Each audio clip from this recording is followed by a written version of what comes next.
I want to move to the Supreme Court. Now,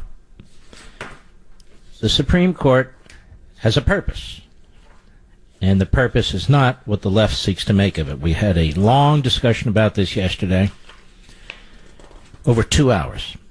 And of course, I've written about it extensively and so forth as well. But I'm sure Commissioner Bratton, retired, would be very concerned about the kinds of language and hysteria coming from media types and Democrat types over the vacancy that has now, or will now soon, occur. Cut 9, go.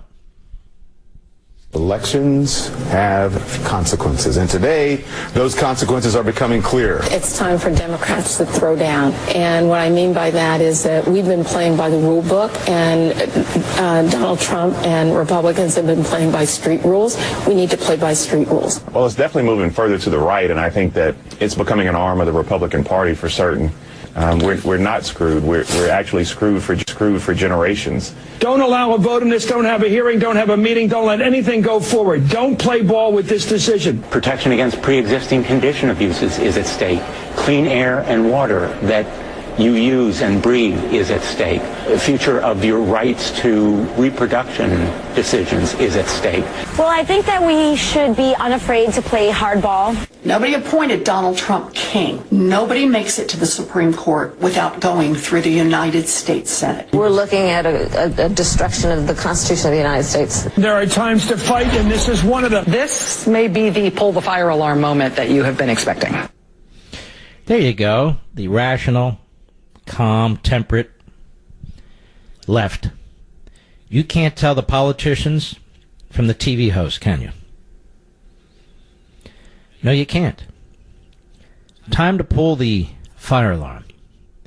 And here's why they want to pull the fire alarm. Because they cannot stop Donald Trump's nominee unless the Republicans help them. Unless Susan Collins and a couple others help them. And they may help them. Now, I want to underscore another point. These people do not believe in the Constitution, except to the extent they can advance their agenda. You heard the long list of issues that this doofus Senator Blumenthal from Connecticut put out there. So in other words, if you support a constitutionalist, you're against clean air and clean water. Are you against clean air and clean water? If you support a constitutionalist, you're against reproductive rights. Are you against reproductive rights? Does that mean abortion? Or does that mean the right to have a baby? See how they try and capture the language and position themselves?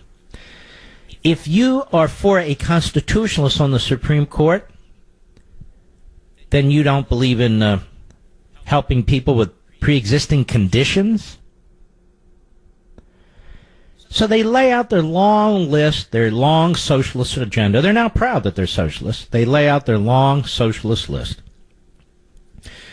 And if a nominee by a Republican president doesn't meet their litmus test of being statist, progressive radicals, then they intend to vote against them. So in other words, a president who wants to nominate a constitutionalist can never count on the Democrat Party to support his nomination. That's pretty amazing, isn't it? Pretty amazing. And then these people claim to stand for you, when in fact they try to confer as much power and authority as they possibly can on the court. And as I said yesterday at some length, they don't view the court as a court. They view it as a Politburo. An ideological, hard-left Politburo. This is how they intend to make their gains, ultimately, in this country. And they've been very, very successful. There was actually an excellent editorial written over there at National Review. I've been really shocked at all the praise that Anthony Kennedy is getting. He doesn't deserve it. He was a terrible, terrible disappointment.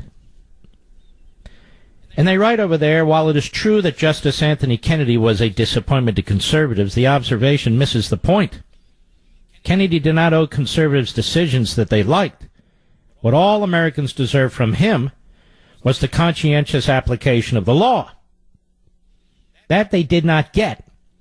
It is the true indictment of his time on the Supreme Court. Again and again, Kennedy made rulings that aggrandized the power of the court and of himself as its swing justice. No justice, right or left, was more willing to substitute his judgment for that of elected officials and voters. No justice was less willing to tie himself down to clear rules or a legal philosophy that would constrain him in future cases, let alone rules or a philosophy that bore a plausible relation to the Constitution. We moved toward a system of government no founder intended, in which his whim determined policy on a vast range of issues. Some of Kennedy's critics said that Kennedy had set himself up as our philosopher king, but the term suggests a level of sophistication and thought that he did not evidence. The trademark of a Kennedy opinion was a verbal effusion that gestured toward profundity without overcoming confusion. Most notoriously, he used an abortion case to opine that at the heart of liberty is the right to define one's own concept of existence, of meaning, of the universe, and of the mystery of human life. Now, nobody who ratified the Constitution or its relevant amendments thought in such terms, nor would any of it be a legal defense against a parking ticket.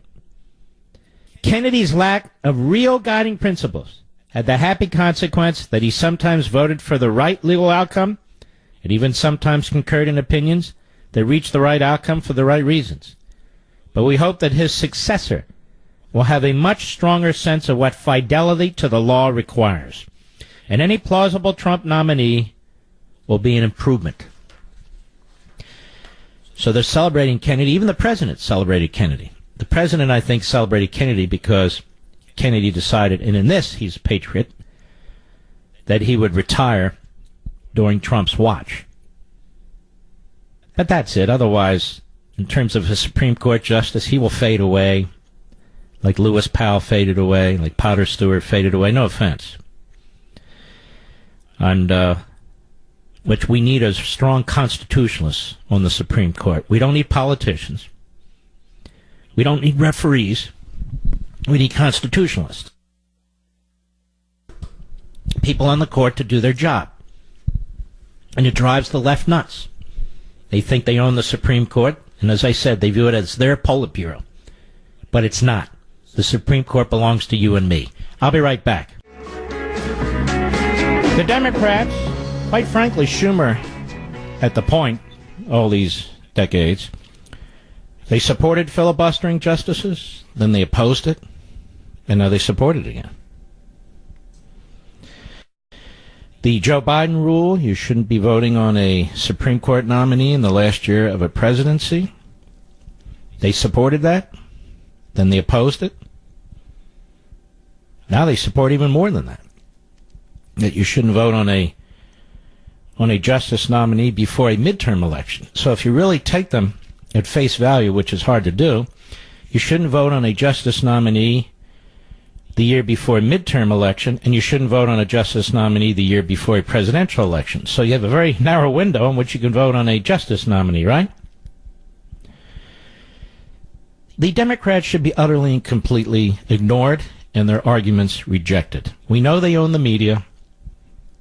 We know, unfortunately, they own the language due to the fecklessness of the opposition.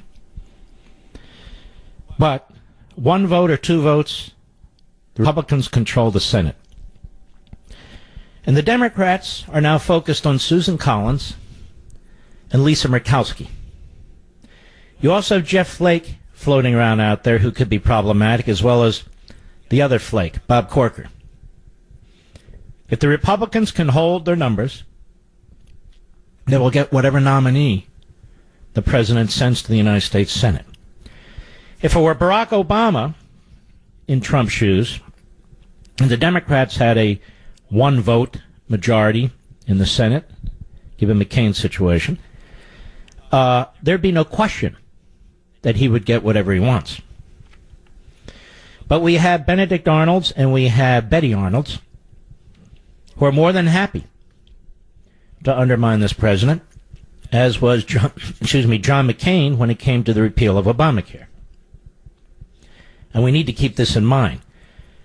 So the weight is now on Mitch McConnell and the others in the Republican leadership to make sure they can rally all their troops to one of the nominees that is going to come off the list, the excellent list that the president put together prior to the campaign. You know, President Trump, putting together that list, quite frankly, to try to appeal to conservatives who were on the fence, and they got off the fence and voted for him, was one of the most gutsy, transparent things any presidential candidate has done. He says, look, I'm elected president, I'm picking from this list. I'm elected president, I'm picking from this list. So all the people on that list become targets.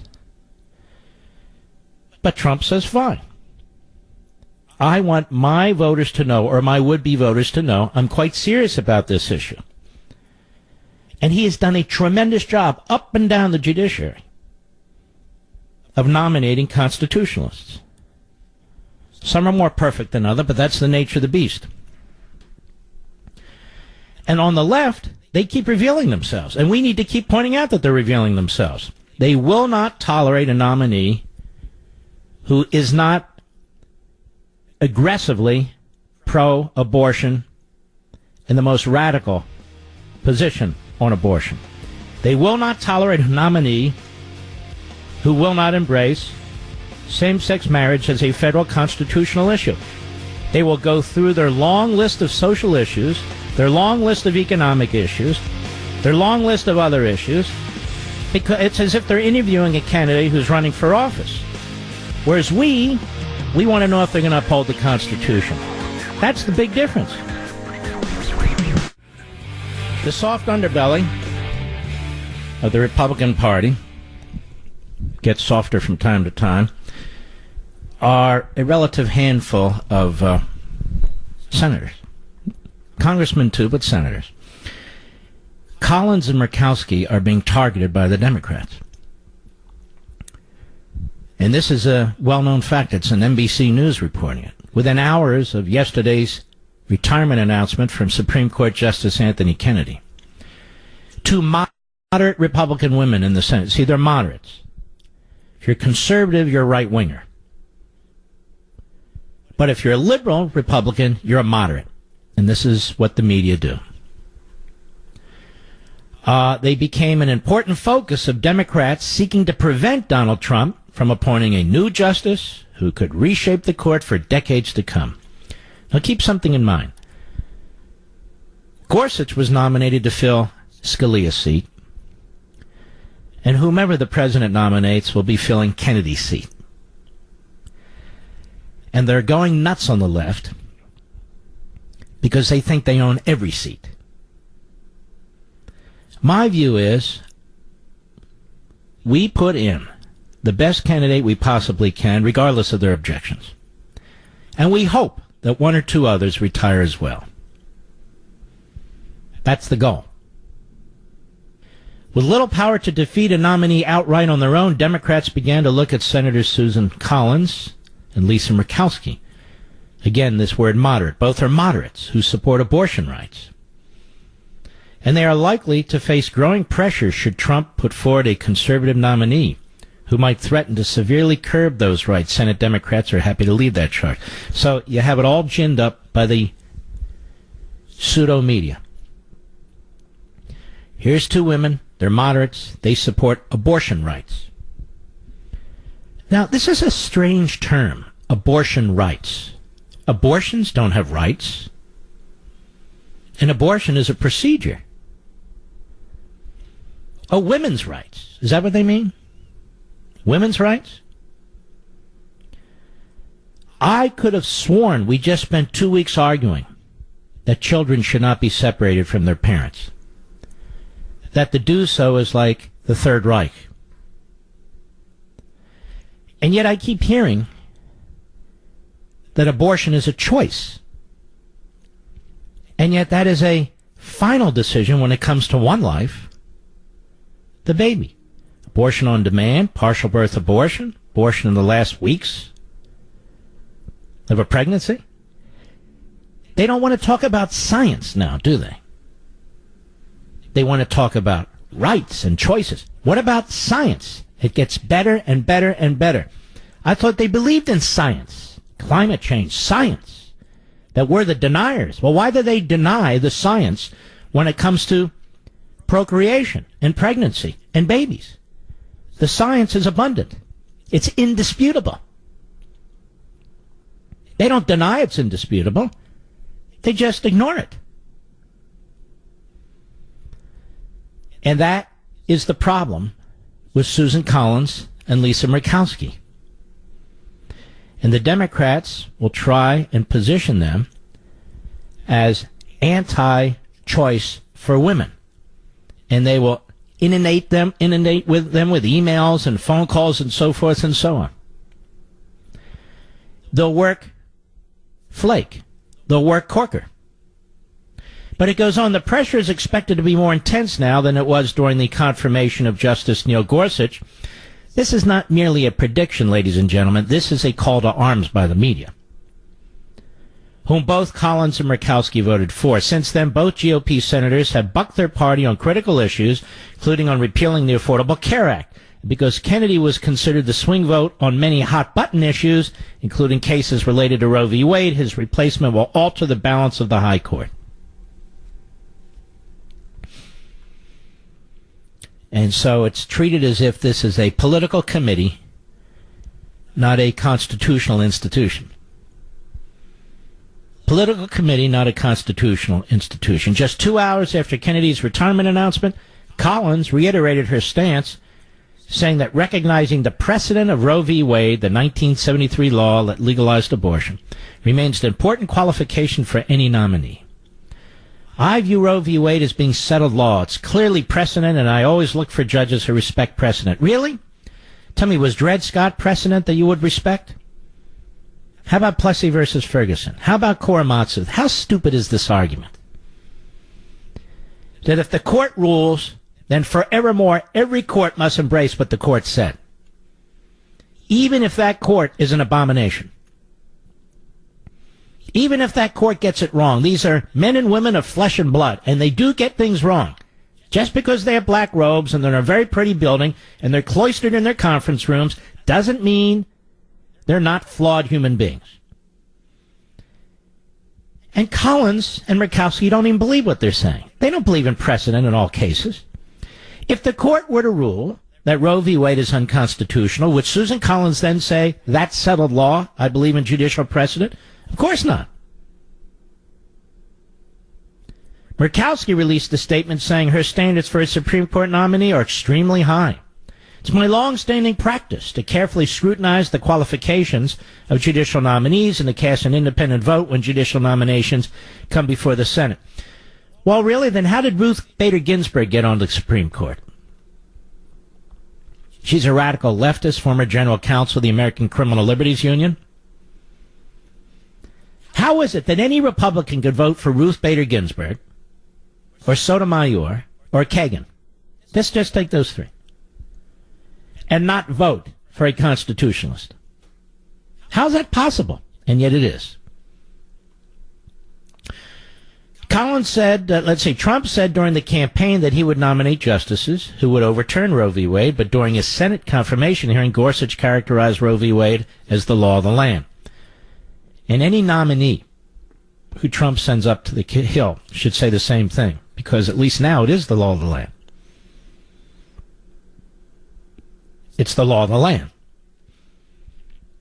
That if a case comes up that's worthy of review, it needs to be reviewed.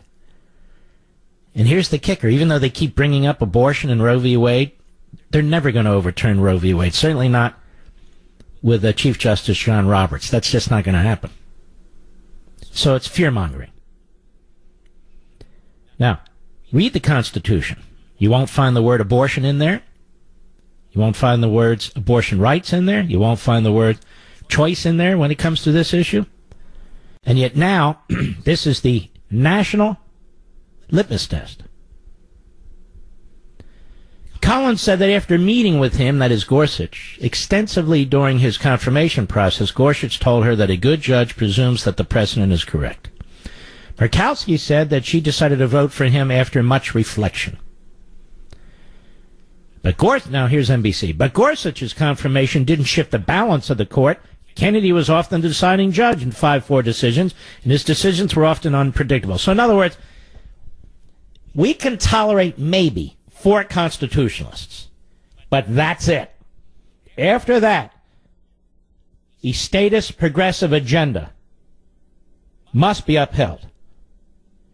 The fact that the Supreme Court has nationalized and seized for itself the power to make these decisions rather than the people, rather than the states, must be protected at all costs, according to senators. Senate expert and American Enterprise Institute scholar Norman Ornstein, this guy has been a rash in Washington, D.C. forever. He's a liberal. Called it a litmus test moment for the 2 senators. So here they are, putting the pressure on. He said the Supreme Court nomination is the true litmus test for Susan Collins and Lisa Murkowski. Listen to this. Will they continue to put party over the things they profess to believe and vote to confirm a justice who will blow up every remaining protection for women? I wish I were optimistic. That will blow up every remaining protection for women? Everything defined and viewed in the eyes of the statist progressive. And so it's really a 50-49 advantage for Republicans under the circumstances given McCain's illness. In addition to abortion, they go on. Democrats also plan to home in on health care in any fight against the nominee, a senior Democrat aide said, as the court is expected to take up cases pertaining to access to health care and the Affordable Care Act. Both and Murkowski were decisive votes in sinking the Republicans' attempt to repeal Obamacare last year. This is why primaries are important, folks. This is why primaries are important. You've got Collins and Murkowski. They are never reprimanded the way a Cruz would be and so forth when they step out, and they step out all the time. The Senate should reject on a bipartisan basis any justice who would overturn Roe v. Wade or undermine key health care protections, Schumer said on the Senate floor. So in other words, if the president nominates somebody who says they will be and have a history of being faithful to the Constitution, that's not the test. The test is the litmus test that the radical left lays out and the fear-mongering of the radical left on all their hot-button issues. I'll be right back. What is never discussed in the media when it comes to the Supreme Court? What is never discussed in the media when it comes to nominees? What's never discussed? What you want from a Supreme Court nominee. It's always what the left wants, what the media want, what the Democrat base wants, what the Republican outliers want. It's never what you want. On how many of these cable shows, on how many of these cable channels, on how many of these network channels or satellite channels, even radio, even conservative radio, is the discussion about what we want on the Supreme Court. We don't want anything extraordinary, although it seems more and more extraordinary. We just want somebody who's pretty damn smart, who can fight to protect our institutions, our beliefs, our principles, our customs, our traditions. Somebody who's going to uphold the Constitution. This is never discussed on CNN. This is never discussed on MSNBC. Instead, whenever there's a guest who may not be a radical left-wing kook, the question, don't you support abortion rights? Don't you support same-sex marriage? Don't you support Obamacare? What about pre-existing conditions? Like we're having a presidential debate. It's not a presidential debate. These are judges, these justices. And they have an obligation. They don't take an oath to the Democrat Party. They don't take an oath to the progressive agenda. They don't take an oath to uphold abortion or same-sex marriage. They take an oath to uphold the Constitution. This is never discussed. We are on constant defense. Well, what's Susan Collins going to do? And Murkowski. Oh, they put out statements on abortion. Wow, good for them. How about putting out statements on the Constitution and that you insist that a nominee show fidelity to the Constitution, not to some Supreme Court decision, but to the Constitution. And it is damn well time that we insist on it. And stop playing defense and stop standing on our heels. We insist that Susan Collins support a nominee who will uphold the Constitution as written. You want to change it? Amend it. You don't amend it? You don't change it. That's the way it's supposed to work.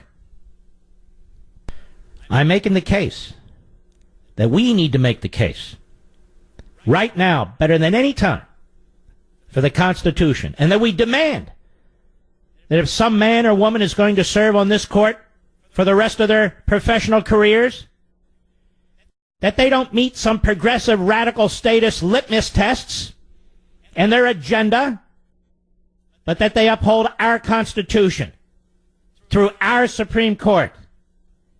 This is our country and our government. It doesn't belong to Kamala Harris solely and exclusively. It doesn't belong to Chris Matthews solely and exclusively. It doesn't belong to the left solely and exclusively. Their agenda is not the Constitution's agenda. If they want to litigate a case and bring it to the Supreme Court, so be it. But the judges are not supposed to prejudge. The justices are not supposed to prejudge.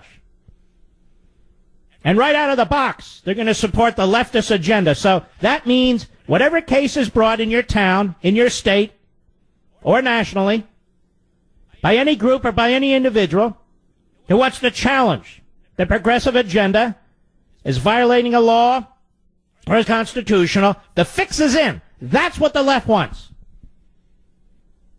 The fact is, Anthony Kennedy was not a swing vote when it came to abortion. He was a reliable left-wing vote. He was not a swing vote when it came to same-sex marriage. He led the charge. On the most important immigration issue that had come up regarding Arizona, he wrote the opinion. He led the charge on these cases. It wasn't a swing vote. He was the wrong vote from a constitutional perspective. So you want constitutionalists on the Supreme Court, not liberals, not conservatives, not independents. Kamala Harris cracked me up the other day. She's such a moron, and she thinks you are too. She said we need a candidate, a candidate that we can all agree on. Does that sound like the bomb thrower Kamala Harris? No, this is our turn. It's our turn to try and straighten things out. They don't have an exclusive ownership over Supreme Court seats, all that nonsense. And the media, of course, plugging their agenda. Forget it. We don't care what their position is on their issues. We want a constitutionalist. It's that simple. I'll be right back. Let me put it to you this way. If the Senate Republicans do not ensure that a Trump nomination off that list of 25, which is now 24 since Gorsuch got on the court, if they do not carry that nomination through a confirmation so that individual can be installed as a justice, they are utterly and completely useless. That's how important this is. If Susan Collins and Murkowski or Corker or Flake or anybody of that sort sabotages this, we must never, ever forget it. Ever. We've reached a sad point in this country. Didn't happen today, but we've reached a sad point in this country where the Supreme Court, I wrote an entire book on this called Men in Black, has seized power unto itself. It started with Marbury versus Madison. Now, when I took that position in 2005 in writing Men in Black, I was heavily criticized, including by libertarians and conservatives, on the notion of judicial review. Judicial review is not in the Constitution. It's an implied power. It's a necessary power. And therefore, it is a power that should be exercised with extreme caution and care. Of course, what the statist progressives have done is they've taken judicial review and have used it to amend our Constitution. And that's what's going on here. It's not a party of the people, the Democrat Party. They don't even try to pass amendments to the Constitution by 2/3 of both chambers and send it out to the people, let alone articles, convention of the states, Article 5. They completely bypass that process and seek to have 5 justices impose their will on the rest of the nation. We have an ongoing constitutional convention in the Supreme Court. That's what it is. Every time they meet, it's a constitutional convention. So unmoored are we from the constitutional construct that it makes it incredibly important every single time there's a vacancy on the Supreme Court. It is a grotesque state of affairs that is a grave danger to a republic. But this is where we are. So we struggle over this. And when there's a vacancy, when you have a Republican president and a Republican Senate, I don't care if it's by 1 vote or 100. The fact of the matter is, you must use whatever lawful and legitimate processes are in place to install a constitutionalist. Because otherwise, we will have complete and utter judicial tyranny. We've got much of that right now. But we will have, we're happy. Look at the Supreme Court ruled 5-4 this. We won. It ruled 5-4. We won. We won. We sit on the edge of our chairs every June hoping they don't screw up. And more times than not, they do. It's not even a matter of whether you agree with Mark or not. It's a matter of whether you take your responsibilities as a judge seriously or whether you think you're a philosopher king.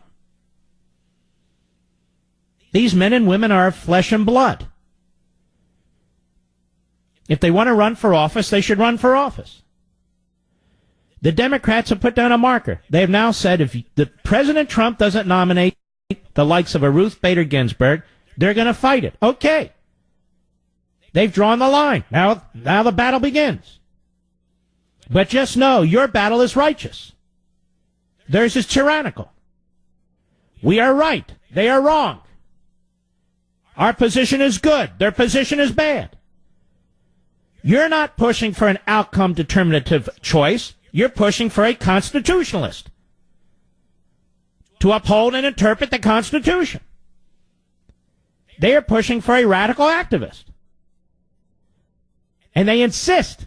Listen, when you hear this debate right now on news shows and so forth and talk shows, you don't hear the left say, I want somebody who's going to uphold the 10th Amendment, the 4th Amendment, the 5th Amendment, the 2nd Amendment, the 1st Amendment, this article of the Constitution, this article. You don't even hear it. It's abortion, same-sex marriage, Obamacare, immigration.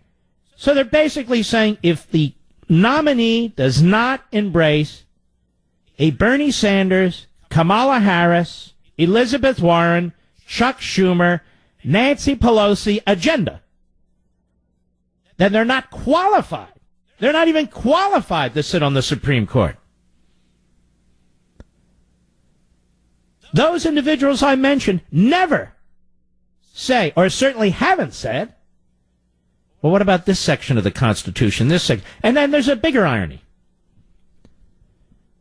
These statist progressives, their ideology is incompatible with constitutional republicanism. I wrote an entire book on this, Rediscovering Americanism and the Theory of Progressivism. Whether it was Dewey, or whether it was Woodrow Wilson, or you can name them all. They needed to figure out how to get around the Constitution structure. And they came up with a term, living and breathing. That the Constitution is like a human body. It has organs. And you can't separate the heart from the liver and the liver from the lungs. It'll die. So it needs to be a holistic body. Government needs to be a holistic body. Somebody has to make decisions. We can't have these disparate governmental entities with diverse decisions. And that has been their agenda ever since. And that's her agenda now. Well, the problem with that is a direct attack on a limited government, separation of powers, constitutional system. So when the Democrats argue that here's our agenda, we insist as a prerequisite that if the nominee doesn't embrace our agenda, that they're not qualified. And then they say, as Kamala Harris said to Chris Matthews, that a Trump nomination will destroy the Constitution. Their entire ideology is about destroying the Constitution. Their entire agenda is about destroying the Constitution and replacing it with some undefined or ill-defined blueprint for a completely different society to transform America. We need to get into this debate. We cannot allow the media and the Democrats and the Republican outliers to define it. This is not a nomination about abortion. This is not a nomination about same-sex marriage. This is not a nomination about Obamacare. This is a nomination about the Constitution. Faithful or not? Faithful, thumb up, not thumb down. And any Republican who voted for Ruth Bader Ginsburg but would not or will not vote for whomever Donald Trump nominates off that excellent list is a disgrace and doesn't even belong, in my view, as a rational person, or shouldn't be viewed as a rational person as a United States Senator. It's absolutely outrageous. All right, I've said my piece. We'll take some of your calls, but before we do, Alexandria Ocasio-Cortez, did we reach out to her, Mr. Producer? So we've asked her to come on the program, and the 28-year-old Democratic Socialist of America, who's been everywhere, will not come on the Mark Levin show. They're so gutless. These Marxists, these socialists, they are so gutless. From Bernie Sanders on down, they want favorable hosts, favorable reporters interviewing them, throwing them softballs so they can go on with their propaganda. And I want to cut through it. But they won't allow it. Here's a montage. You remember Dave Bratt got elected. He upset, what was the guy's name? Eric Cantor, believe it or not. Out of sight, out of mind. Upset Eric Cantor. Now, I want you to listen to how he was treated, Dave Bratt, and then I want you to listen how Alexandra Ocasio-Cortez is celebrated. Hat tip, Washington Free Beacon. But this is informative about our wonderful pseudo-media. Cut 12, go. So like Alexandria Ocasio-Cortez, Abdul El-Sayed is gaining popularity as a Democrat with a bold progressive platform that some say is simply socialism. Some wacky turns in politics. The big shocker, of course, Eric Cantor being unseated by a little-known arch-conservative. Alexandria Ocasio-Cortez, thank you as well. Congratulations. Up next, thank you very much. From one badass woman to a full list of badass women. I think Eric Cantor understands what free markets are. And he picked up high-profile support in the form of far-right Republican pundits like Mark Levin and Laura Ingraham. I mean, she did something super impressive, but wow, just the chops in that conversation, really fascinating to see. Brittany really couldn't articulate answers to even the most basic policy questions, as Dave Bratt proved himself in his disastrous first round of television interviews today. Whatever people think of your politics, your tenacity and passion are something everyone should be excited about and proud of. So do you think it's time to throw in the towel and just put in the most conservative person you can possibly find in the House, since that's what the election seemed to show? A woman who ran one of the most incredibly impressive campaigns, honestly, in recent memory. It's a humanitarian crisis that the Drudge Report has blown up into a full right-wing panic, and which David Bratt himself citing Drudge used against Cantor right up through Election Day. This campaign was smart. Yes, she is a Democratic socialist, but she really did, in her viral campaign ad, play the idea of working class. When you get these very low turnout primaries that people aren't paying any attention to, they can be easily hijacked by activists. It's about being cannibalized by their far right, and that's what happened last night. Boo! It's Friday the 13th, the pretty fitting end to a horror show week for the Republican Party in the wake of Eric Cantor's stunning loss. Mm-hmm. Get it? So you have a Democratic socialist, a crackpot, who doesn't have the guts to come on this show, Alexandria Ocasio-Cortez, celebrated by the media, essentially ignoring her positions or embracing her positions, but celebrated either way.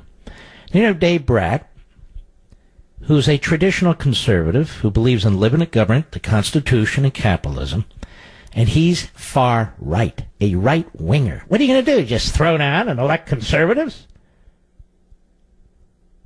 Your media, your pseudo-media, which is really a progressive mouthpiece. And speaking of Alexandria Ocasio-Cortez, she's on CNN today. They love her. They love her.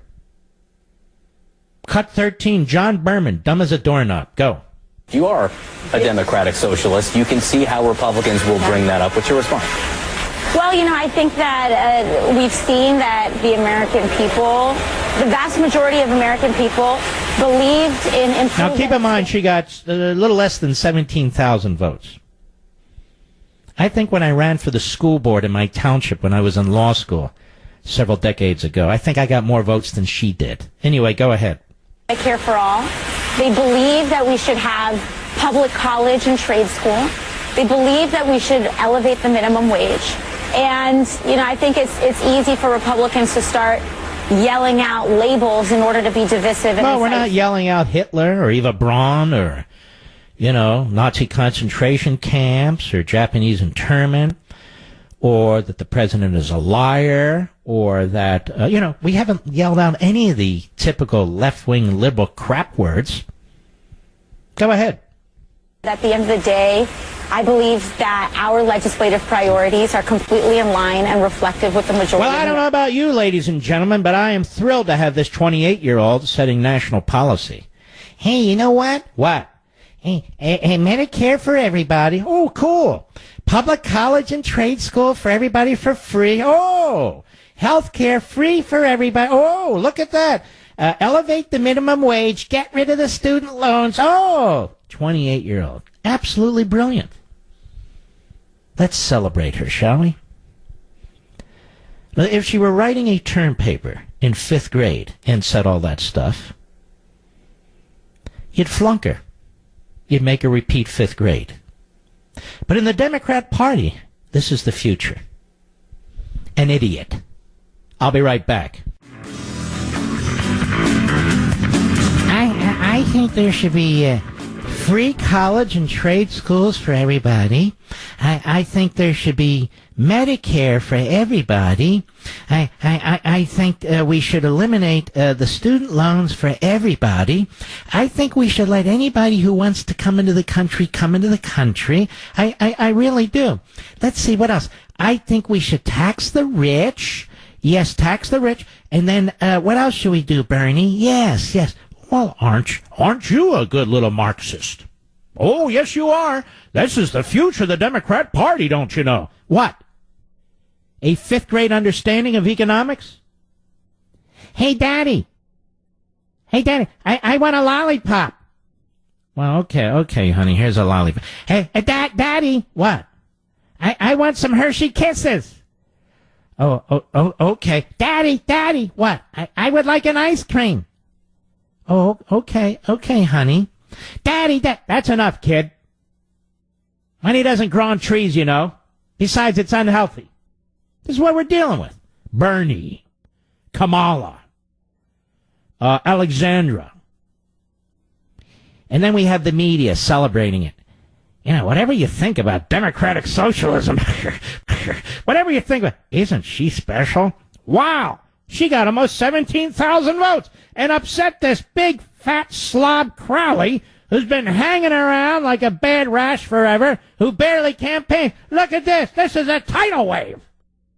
Whatever you think about her policies, don't worry about that. Isn't she amazing? No, not at all. She's another loser leftist. Whether she's 28, whether it's some guy who's 48, they vote the same way, they think the same way. They're irrational. It's irrational. And it's dangerous. These people would impose a police state on us. Steal the property from certain Americans, give it to other Americans, rile up the base. Don't you have a right to free this? Don't you have a right to free that? And isn't that guy over there who's making a lot of money standing in your way? Go get him! Go get him! Go get his money! I'm telling you. And then they worry about, what's Trump going to do? Nominate somebody to the Supreme Court who won't uphold our rights? What rights? You mean those in the Declaration and manifested in the Constitution? No, not those rights. Supreme Court precedent. You mean Dred Scott? No, not that one. Plessy versus Ferguson? Not that one. Korematsu? Not that one. Which one? The ones we like. See, they don't believe in precedent and stare decisis. They believe in radicalism.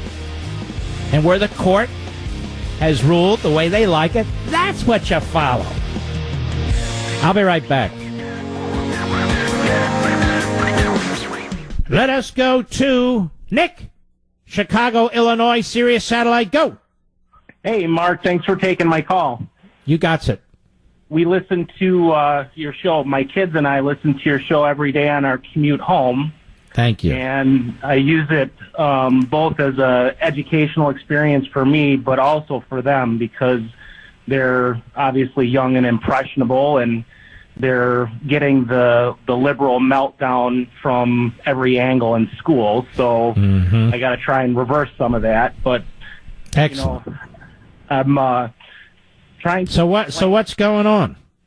Well, I'm trying to explain to them, how important the Supreme Court justice nominee is, and how important the midterm elections are, and even more so in hindsight, how important the election of President Trump is. And I'm not as eloquent as you, so I was hoping that you can help provide some of your insight to them. You want me to go through all three? All right, I'll give you some quick insight. I don't have a time to go through it in any extensive way, but that's what we try and do here every evening. And look, the election of Donald Trump, we wouldn't have the occasion of a nomination for the Supreme Court. Neil Gorsuch wouldn't be on the court. Whomever the president nominates wouldn't be nominated. We'd have Hillary Clinton, who would no doubt try and pack the court with Ruth Bader Ginsburg types. And I suspect you'd have a couple Republicans like Collins and Murkowski who would go along with her. So you would see that. You would see all the courts up and down, the circuit courts, the district courts would be fundamentally altered. You would have had 8 years of Obama and then 4 years of Hillary on top of that. The regulations that Obama put in place would be cemented into place and then added on to by Hillary Clinton, who would want to build her radical left progressive status legacy. You would have that going on, too. You would have a complete cover-up of what's taken place at the highest levels of our government with the FBI and some of our intelligence agencies, which would never come to light. Never come to light. When you look at our foreign policy, Jerusalem would not have been recognized as the capital of Israel. Our embassy would not have been moved from Tel Aviv to Jerusalem. When you look at Iran, the Iran deal would continue, rather than the Iranian Islamo-Nazi regime now trying to rebuild its economy and its currency. We're collapsing. They're in the midst of collapsing. We would be pouring more and more of our business dollars into that regime. With North Korea, even though things are not going as planned, looks like Little Rocket Man is at it again, and that needs to be addressed, quite frankly. But that said, Hillary Clinton would have capitulated to them, China, Russia, all of them. We know this because she was Secretary of State when Obama did those things. What else do we know? We know Hillary Clinton would work from the inside to destroy the Electoral College. We know that they would work from the inside to destroy gerrymandering. I'm not a big fan of gerrymandering, but I'm not a big fan of government interfering in determining congressional districts either. So no matter what you look at, no matter how you look at it, the world will be a very different place. And so it was very important that Hillary not get elected and that Donald Trump be elected. And he's been a far better president than a lot of people thought. A lot of people thought he would be great, and you got to give them credit for that. But he's been far better than a lot of people thought. Look, I disagree with him on trade. Everybody knows that. But big deal. When you look at his entire record, it is a really excellent record. All right, Nick, thank you for your call. Danny, Columbia, South Carolina, the great WVOC. Go. Yes, sir. Mark, it's a pleasure to talk with you. Yes, it is. Thank me. I wanted to confirm what you're saying about the pick for the Supreme Court justice. There was a time when Barack Hussein had said elections have consequences. One of those consequences, I believe, is that we, without apology and without acquiescing, ought to have the ability to pick who we want on that Supreme Court justice. A Mike Lee, a Ted Cruz, somebody who will uphold the standard. Well, Ted's not interested. Well, but your point is correct. And listen, when they control the government, do they care about what we have to say about their nominee? No, they don't. Did Clinton care when he chose Ruth Bader Ginsburg what you and I think? No, sir, they didn't, and we acquiesced to that. Some of us even voted our representatives. No, a whole bunch of Republican senators voted for Ruth Bader Ginsburg. But now we have Mad Max, Maxine Waters, yes, and the rest of the Democrats calling for a jihad, trying to stop everything with violence, even if necessary. The administration of Donald Trump. Sure seems that way. Like you said, Mark, we need to, without apology, appoint people and disregard what the left has to say. And as a Marine, as a son of a Marine, as a brother of two other Marines, we thank you, Mark, and we thank Sean Hannity for your passion that you speak on our behalf and your patriotism. We love you. Well, God bless you, Danny, you and your family. That's very, very kind of you, and thank you for your service, my friend. Michael, San Francisco, California, the great KSFO. Go. Mark, thanks for a minute on your show. What I've come to realize is that the left is addicted to suffering, and by this I mean they will take. If you look at everything that they throw at us, especially like this thing with the children being separated from the parents. Perfect example. They throw this out as, the poor children.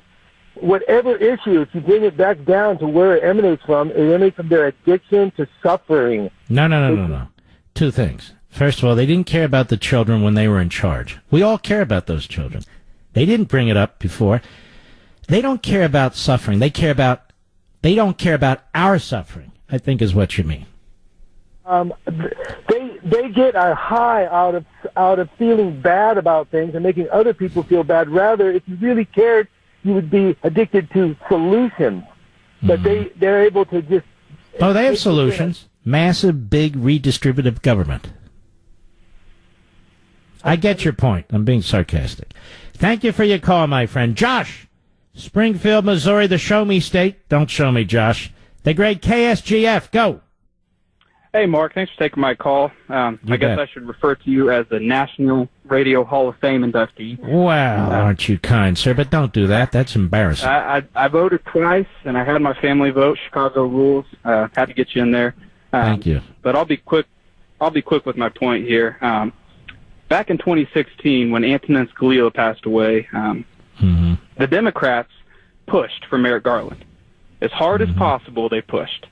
And I was looking yesterday, just looking around on the Internet, and I saw quite a few people crying out that Anthony Kennedy's replacement should model Anthony Kennedy.